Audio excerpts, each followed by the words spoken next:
Okay, long time no see mga kabatas, no? Nakaraan may ipinost tayong katanungan tungkol sa pagkakaiba ng malainse laban sa mala prohibita. So may mga ilan tayong kabatas na sumagot, no? Tama naman yung sagot nila. And actually kaya natin siya na-post, may kinalaman ito doon sa nauna pa rin nating tanong na may kinalaman sa issue ng support sa Republic Act 9262, no? So sa madaling sabi, ano ba talaga yung pagkakaiba ng malainse sa mala prohibita? Ang malainse, no, ay sa anyo pa lang ng gawa ay talagang napakasama na or hindi katanggap-tanggap sa lahat ng aspeto.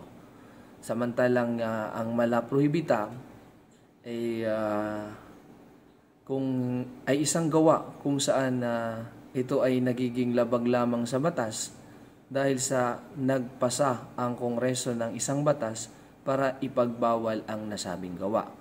So ano ba yung maaring sample ng malainse, no? At sample ng mala prohibita?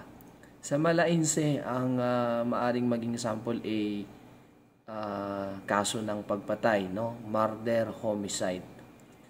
So sa madaling sabi, sa anyo pa lang ng malainse, sa anyo pa lang ng murder, homicide, no? Or ng pagpatay, kahit na walang batas talagang masama na ito. Samantalang ang isa sa sample naman ng mala prohibita ay yung pagkakaroon natin ng batas na nagsasabing bawal magtaglay or magdala, bawal magdala ng isang hindi lisensyadong baril saan mang lugar or bawal mag-ingat ng nasabing baril nang walang kaukulang permiso mula sa nararapat na ahensya. So, additionally, pwede rin natin masabi na yung pagmamaneho ng walang helmet or yung pagmamaneho ng nakainom na may karampatang parusa, no, ay mala prohibita dahil masasabi natin hindi naman siya sa anyo ng gawa na yun ay napakasama na. Kaya lang dahil mayroong public policy or may public safety na iniingatan, kaya nagkaroon ng batas na nire-regulate ang pagmamaneho ng lasing or nakainom at pagmamaneho ng walang helmet.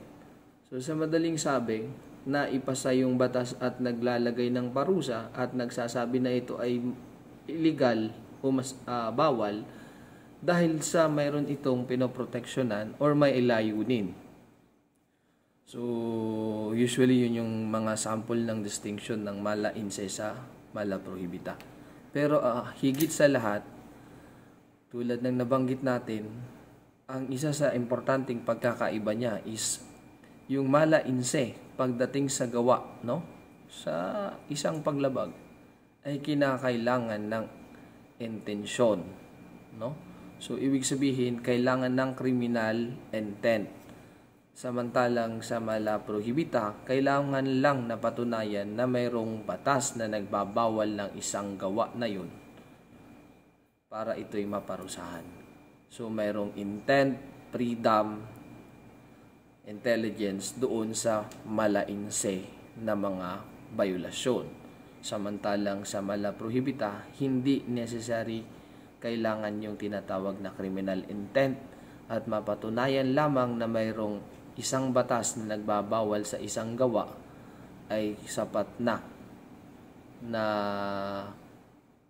magsabing may violasyon, no? So tulad ng nabanggit ko, ito ay may kaugnayan doon sa kaso or sa tanong na pwede bang magsampa ng kaso ng dahil hindi nagsusuporta ang isang kapareha na may kinalaman sa Republic Act 9262. So, i-discuss po natin yung kaso na yun sa susunod, no? So, maraming salamat po. Ingat po kayo lagi.